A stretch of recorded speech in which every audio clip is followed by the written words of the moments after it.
Welcome back to Switcher South Africa. I'm Nicky Nash as always, and today you guys join me inside the Toyota Hilux Raider X. So this is the limited edition Toyota Hilux.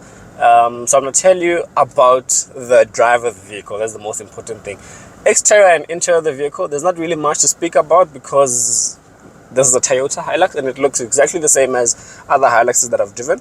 The GRS that I drove and tested last year, click the pop-up banner or the link in the description box below to go to that video. So there's not really much to speak about in terms of the exterior nor the interior. But I'm going to tell you about the drive of the vehicle, what engine it has, all of those things, and why I think this might just be the perfect Hilux for you.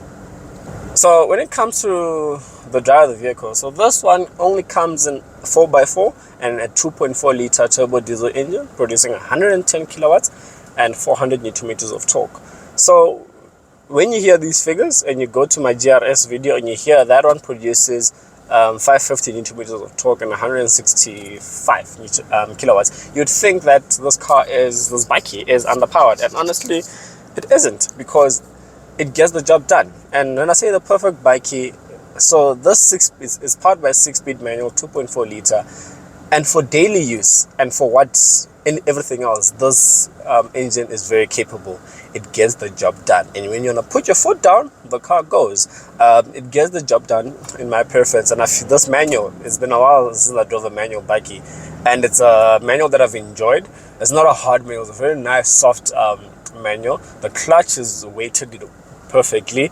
The gears, they go into gears perfectly. Though my only gripe about the gearbox is going into reverse. Like, you have to force it to go into reverse. That's my only gripe. But changing from 1 to 2, 3 to 4 is perfect. The power that's in here, this 2.4 liter is decent. I've driven this car for the past 5-6 days, and not even at one point did I think I'd need the 2.8 liter. And it comes to a point where, do you really need the 2.8 liter? And I think this is becoming a conversation for me lately, that do you really need the bigger engine, or the entry-level engine is decent enough? And in this one, this is decent enough. There's no need for the 2.8 in this specific model.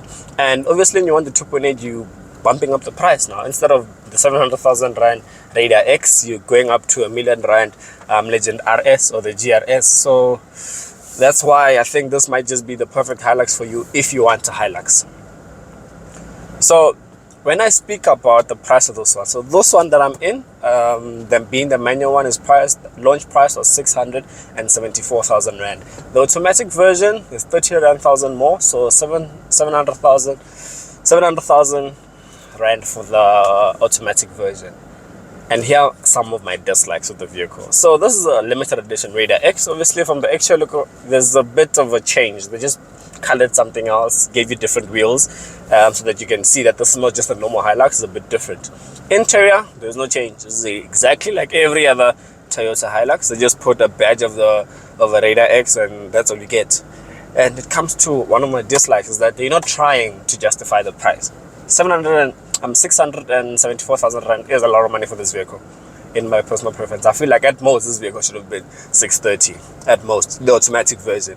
So they didn't try to put things in the vehicle so that you could, like, okay, it makes sense why this costs 700,000 Rand, you know. There was no effort into trying to not fool you, but lure you into understanding why those cars this amount of money.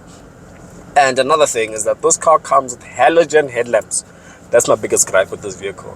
I'm paying 700,000 Rand for a vehicle that's still going to come with halogen headlamps. They have a vehicle, the Toyota Urban Cruise, not the Urban Cruiser. They have vehicles actually that's cheaper than this, the Toyota Corolla Cross, all those things that come with LEDs, and that's a different conversation, but much cheaper than this. I don't get why they couldn't put LEDs as standard, and then if you want to do the whole LED, Toyota LED high beam assist and all of that stuff, make that an optional extra. But halogens in this day and age, and for that price is, for me, not it.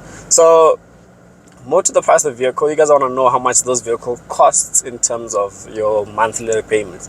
So if you take the one I'm in, 674,000 Rand for the manual one, and you and you take and you finance it over a period of 5 years, which is 60 months, then at an interest rate of 12.25%, you are looking at paying 15,078 Rand.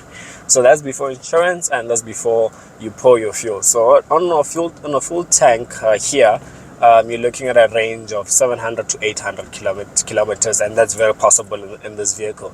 And I feel like that would be enough for what you'd be using the vehicle for. It would be enough on a monthly basis. So that one tank, it takes around 1.7 to fill it up. So your monthly cost of ownership for this vehicle without insurance, you're looking at 16,700 Rand. So now it comes to my conclusion of this vehicle. What do I think about it? I like it. I really do like this vehicle. I really do like this Toyota. I would buy it, just not for the money.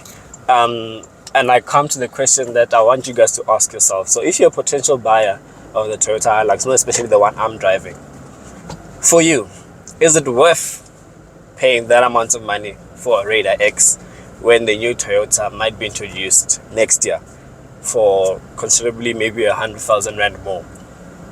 I personally wouldn't spend 700,000 Rand on this specific Toyota in the year 2024 when the new Toyota could be coming in the next year. I personally would stay with what I have, wait for the Toyota that's coming in the next year or so, then maybe from there I'll decide. If I do not buy the new Toyota Hilux that comes through, I can easily just go back to this one. And it will not be 700,000 Rand. I can guarantee you that. It'll be 100,000 Rand to 200,000 Rand cheaper because it's a new model. So personally, right now, I would not buy this vehicle. But the vehicle overall, if you really do need a Hilux, go ahead and buy it. It'll get the job done. If the price is not an issue for you, and those nitty-gritties that I spoke about in terms of there's not really something that justifies the price, the halogen headlamps, then get the vehicle. You will enjoy it. You will have no flaws with the vehicle. I've had no flaws with the vehicle. And for a change, I'll tell you, get the manual. I'm really loving this manual. And I think maybe my judgment is being clouded by the fact that I haven't driven a manual bike in a while. But yeah, that's my overall thoughts of this Toyota Hilux. I hope you guys did like the content. And yeah, I'll see you on the next one. I don't know what the next one is, but you guys will know when you see it. I hope you guys did like the content. Comment down below what you think. Comment down below if you would buy the vehicle or you spend your money elsewhere. And I'll see you on the next one.